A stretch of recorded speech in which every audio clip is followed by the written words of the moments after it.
peace. And the most important thing is peace. The most important thing is to get up and look in the mirror and be happy. The most important thing is to be able to come in like you see with me and my wife and my kids and have a good time.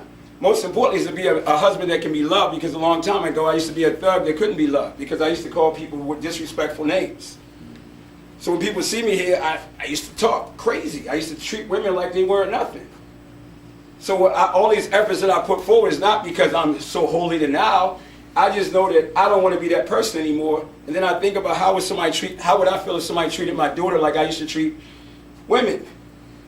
And, you know, by having a great wife that tolerated my ignorance and helped me grow up, Amen, and helped me become the man that I am.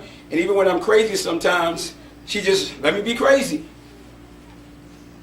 You know, because I guess our relationships through the struggle and through the peace shows me that I'm a good man, because a long time I would just leave. And a long time ago, she would just leave. But now we don't leave. What we try to do is do whatever we can do to improve our relationship. So in order for those things to happen for me, as I'm going into this transformation stage, and I need to say this, at one time I had to do all of this, because when I wrote this down, I really didn't care about me. I wanted to die. When my mom died, I just wanted to die. Nobody really understands. That's why I engaged in so much intoxication. My mom was my everything. This was really her school. Okay, the car that you see right there, that was my mom's. Okay, the titles that you see, that was my mom, those trophies. Before my mom died, she got a chance to see me do martial arts. Not at a tournament because she was so sick, but she got a chance to see me bring home 6-foot trophies. So every time I would get off the bus and come in, you know, sometimes I would play a trick on her. You know, I would had the trophy on the side. I walked through the door and she said, "Where my trophies at, baby?" I said, "Ma, I ain't got no trophies." No. And I would just see her sadness, but then I would open up the door and say, "Hey, surprise, Ma, I got your trophy." And she would just sit there and just look at them trophies. But she was too sick, so she couldn't really come and see me. She never got a chance to see me do martial arts. But I always knew that I wanted martial arts to transcend to what I'm doing now, so I could help her get off of welfare, you know.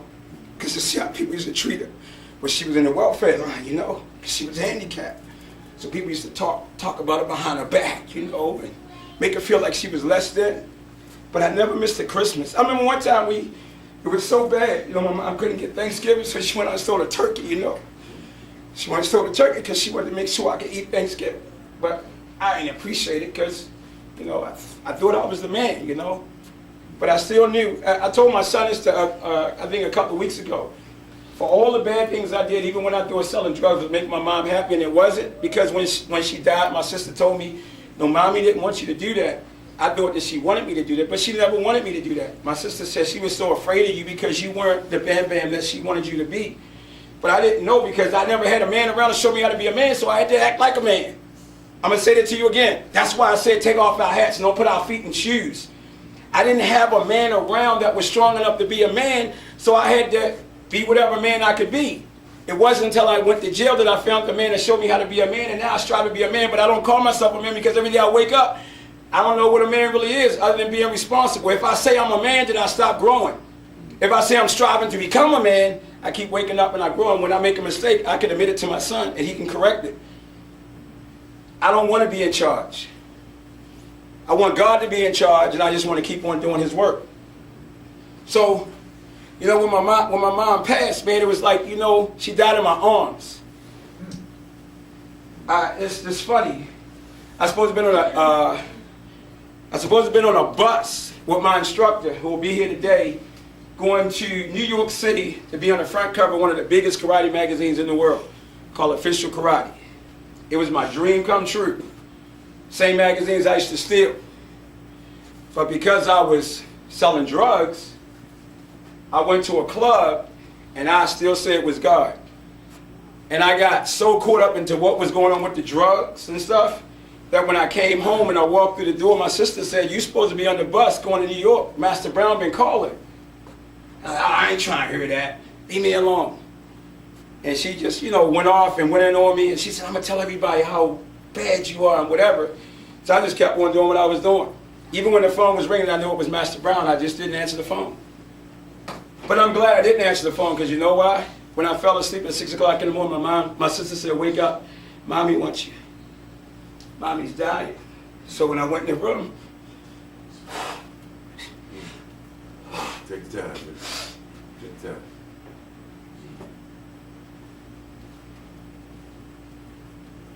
I grabbed my mom, and she said, "Baby, be good." And then she said that she just had a smile and closed her eyes, and I wouldn't let her go.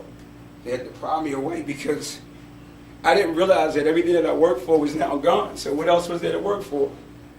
She was my God. She was my hero. And what I said before my mom died, I'm so glad I did. Remember one time she got stuck on the elevator, you know? And that was the first time I ever stopped fighting my mom, and I rescued her. And when I seen her eyes when I cried and broke that, I don't know what I doing, but I knew I had to get my mom off that elevator, man. And when I got off that elevator, she grabbed me. She said, "Thanks, baby." And I knew in my heart that my mom had forgiven me for everything that I did. So I just couldn't, you know. Sometimes there's a song that comes with by the Temptations called "Silent Night." Every time it comes on, I just cry because when my mom died and I didn't really realize that she was gone, I remember sitting in the house and that song came on and I told my sister, "She's not really coming back, huh?" She said, "Nope." So that's why all that bad stuff happened, because I wanted to die. I was hoping that I would have died. That's why I put it, honestly, that's why I drunk and I did stuff and I sold drugs. I wanted to die. I wanted somebody to shoot me. I wanted to take so much where I wouldn't come back. I just didn't want to live. There was no other reason to live. Until that moment I was incarcerated, and when that light came on, and I thought about, do I really want my son to be like me? I'll say that to you again. I said, do I really want him to grow up? Because if he grows up in the same neighborhood and I had the reputation that I had, then what they gonna do? They like snakes. What are they gonna do? You know, they gonna grab him, right? Because your dad was like, whatever, man, you know, he used to get paid, so come on, shorty, hook up with me. I'm gonna take care of you. So I had to make a commitment. When I couldn't live for myself, I had to live for him. And by living that way, that's what brought me to all of this now. So now as I speak to you today, I live for him. I live for my daughter that's in California, and I live for that woman right there, and I live for all of my kids. And if anybody ever step in the way to try to do anything that hurt their peace, I will die. I will do whatever it takes, because God